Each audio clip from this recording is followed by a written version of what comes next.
Good morning on this very hot morning already. It is like 11 o'clock in the morning and it is already in the upper 80s, lower 90s. Silver is already sweating and he's just standing tied. We're going to start with lessons 4 through 7 right now. Yes, Silver has been ridden and mounted and all this good jazz for a couple of years now. And the dogs, of course, are bothering me because that's what they always do. So this is basically just to refresh and show what I would do if I was doing a 30-day training with a new colt and getting it started. Now, honestly, when I start a brand new colt, I will get them ready to be saddled and I will start putting weight on them, but I don't ride first colts because I'm 54. I don't bounce that well, and honestly, I'm going to be honest, I am not totally confident enough to take those first rides. I may do them on lead line with my husband leading the horse around. I will get them all familiar with being saddled and all the other stuff and reins and bits and all those handling and stuff. But I'm not particularly confident in taking a new horse that belongs to somebody else out and riding them anywhere. So I hand that off to somebody who's got more confidence and usually is a lot younger than I am.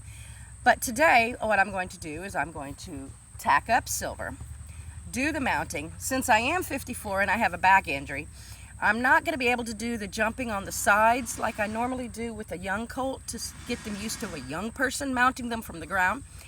I will mount him from the rack that you see right there, which used to be a shopping cart rack. That's a fantastic idea to make my wash rack. And I will show you how I've taught him how to do what I call the come to me, which is scoot over so that he's really close to the rack and makes it easy for me to mount him. Because with a back injury and a knee injury, thanks to trying to mount from an unstable mounting block, I no longer mount from the ground. I can, I just don't choose to do it. Mounting from a mounting block or some stable step is a lot better for the tack and the horse's back. It doesn't pull so much on the one side. So here we go with the saddling up and getting mounted, and then I'm probably going to either start again on another video and do a little bit of reining and hopefully trotting if he will. But it's so hot, I'm not going to be surprised if he doesn't. So here goes grades 4, 5, and 6. That is mounting, flexing at a standstill, flexing at a move, and getting him to walk calmly. Hopefully all the animals don't photobomb me.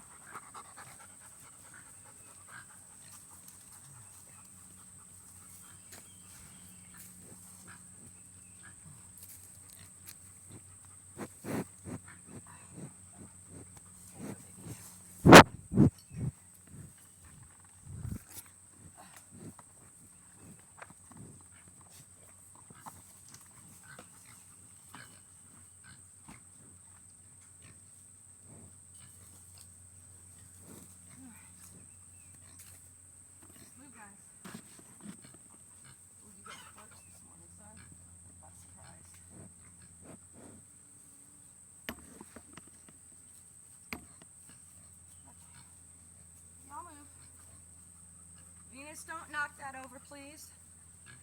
Paddock, move.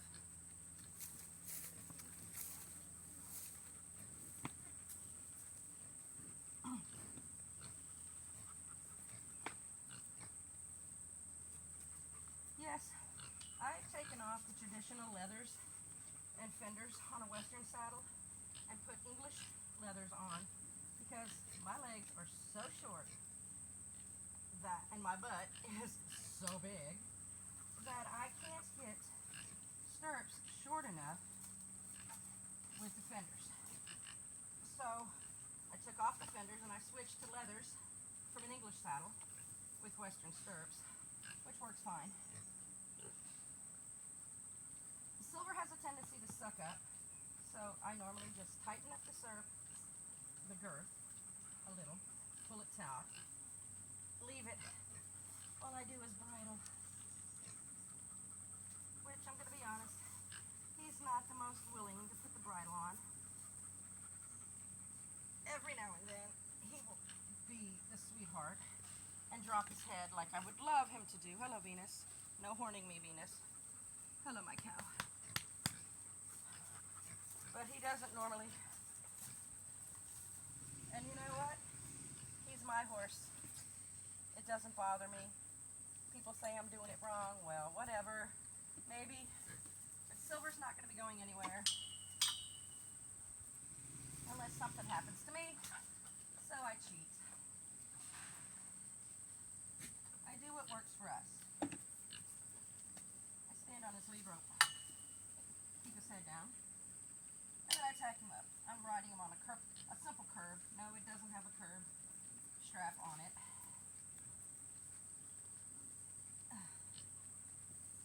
Come on, son. Because I took it off to clean it and I haven't put it back on, and considering it's so hot right now, and we're not really doing any riding anywhere of any import because I'm not taking him out of the pasture, it really doesn't matter. See, Silver will stand for me, not even tied.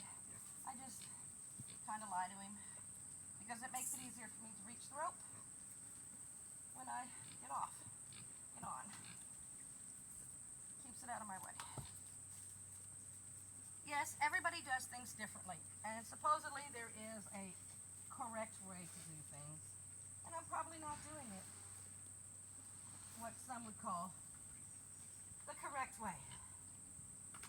Doesn't matter. It's the same thing across. The horse gets tacked up and I get in the saddle and I get some riding. The horse is tacked up properly. The ends justify the means. Okay, see?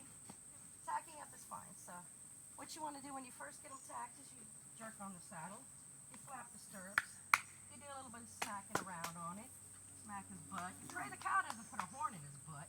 Move, cow. Okay. All right. Yeah, you can still see. So the next thing is mounting. Since my back and my knee, my left knee, which is the sad part. If it was my right knee, it wouldn't be such a big deal, maybe. But my left knee is so bad. This works great.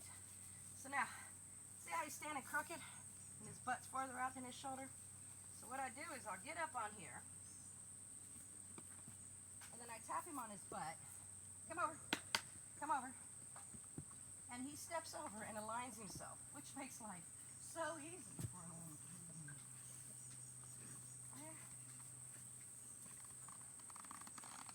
And there we go. Am I graceful? Probably not, because I'm old. Okay. Step forward.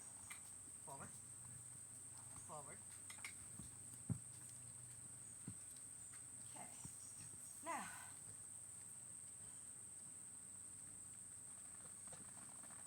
let's unhook it. Whoa. Okay. Now let's see if we can get him to flex this way. Silver. Nope. Whoa. Nope. No. We just want this to move through. Come on. Well, he'll do the flex in the motion.